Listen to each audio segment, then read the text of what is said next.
that goes without saying. Look at what's new. This is always something that I see and share for fun at state contests. I see a lot of the same old. And I'm just like, come on. There's so much new material out there that you could just kind of glean off of and put a twist on it and change it into something fun and whimsical. How many times have we seen Wizard of Oz at state roundup? It's recurring. It's cute and all, and it's wonderful. But after it's new to them, granted. But for those of us who have been around 4-H long enough, even as a kid, I remember, Wizard of Oz was what won that state roundup. I guess it seems to be the thing to do. But there's other things. There's other movies that are more current that you can kind of put a twist on, and that's some of the things that Lisa's talked about here in her presentation a little bit later. So, think of things that are current and try to get them off of that. I don't want to say that one-track mind, but the old history and heritage there of doing the same old type skits and move to something new and different. Makes it a little more relevant, a little more relatable for those of us, who are tired of seeing the same old stuff. Incorporate something funny. I go a lot of times throughout the year without having a good belly laugh, and I need one every once in a while. And so if kids can provide that to me, then I'm a happier person, and I think all of us are too. And as judges, we appreciate that, and because we need it for sure. That you can get something funny. YouTube's always got a bunch of stuff on there, so just sit down and kind of peruse some examples ahead of time, make sure that they're clean, and then maybe show them at a club meeting or something like that. Just gather everybody around the computer and take a look at it. Or just email them out as a link. Like for instance, I'm sure most of y'all have seen this, the kid that came back from the dentist's office. Have y'all seen that one? Mm-hmm. Some of y'all seen it? Okay. At the end of it all, I'll see if I can find it. It's like Charlie goes to the dentist or something. Not Charlie. Anyway, I'll think of his name anyway. This kid goes to the dentist's office and he's in the back of the car and he's recovering from the anesthesia and all that. And since then, there have been a lot of spoofs and things like that other people have posted on there.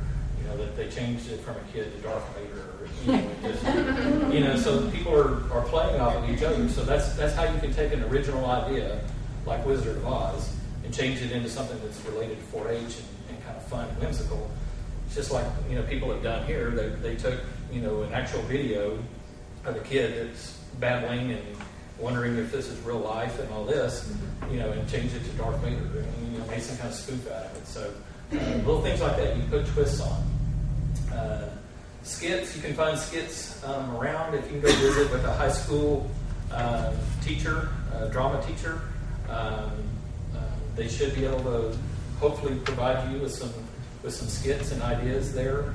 I know in our county, back in Smith County, we had a file folder box full of old skits that other people had written over the years, and also even old educational presentations, method demonstrations, and we had them categorized by topic, like agronomy or whatever. And so if somebody just wanted something to kind of get started, then we had that as a resource. So there's plenty of that around there. There's plenty of that on the internet too. For skits, think about talents and strengths of kids and write to their strengths. You may have one that's just kind of an over the top kind of goofy kid. Find a skit that plays on that. But if you have some that are kind of a little more quieter or something like that, you may want a little more subdued skit that kind of fits their personalities.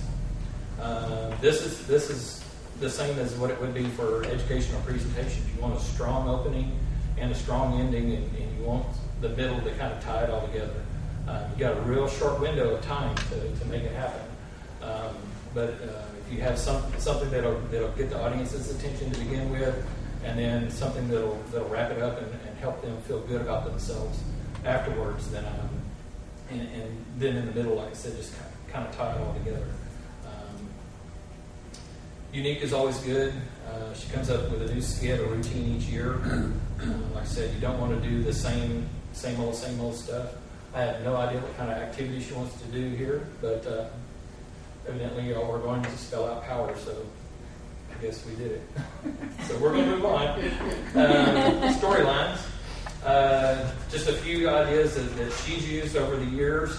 You better eat right or you'll end up all night, or you'll be up all night. Show Sheen, which is a spoof of Hairspray musical. So any of y'all in the livestock world know what Show Sheen is. So it's kind of a play on products there. Alice in Cloverland, you can kind of begin to make some of the connections there. The Amazing Clover Race, Hollywood invades Clover Hill High. So that came from What Not to Wear. So at that particular time of year, that was kind of the hot show on TV. A 4-H Toy Story, that was obviously, when that movie came out, that was kind of a hot topic. So you can kind of see that she plays on things that are really trendy. And so if you can think about those kind of things and kind of glean from that and convert it over to something new. This is her first year, so you can see that she got a start at an early age. I think it's the second one there in the boat, the little blonde-headed girl is her. Here we go with The Wizard of Oz. So we've all seen, most of us have probably seen this kind of skit, but for our juniors and intermediates, something like The Wizard of Oz is probably something that they can easily relate to because they probably have all seen it. And so they can probably all see themselves as one of those characters. And that might be something that as part of the process that you do is you throw out the movie Wizard of Oz and then ask the kids, which character do you see yourself as? Do you see yourself as Dorothy or do you see yourself as the Tin Man or whatever? And just kind of let them relate to it, and then maybe that'll help decide what they could do later on if you decided to do that particular skit, which is probably a good comfort level one to start off with the younger ones. This is another one they did. We got first place at district and first place with the senior group at state that year.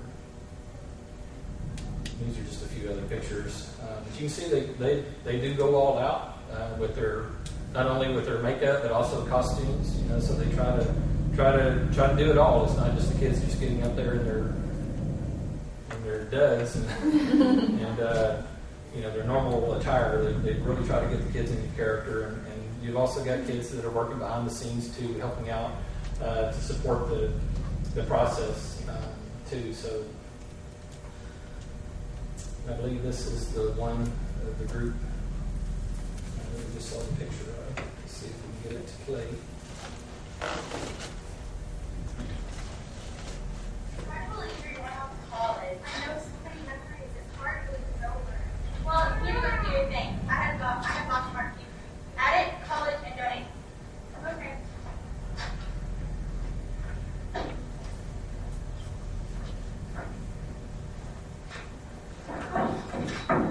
My eye! Help! My eye! Can't find my eye! Well, yeah, we're going to college. But maybe he doesn't want to see you. What if we go to Annual 1/3 favorite?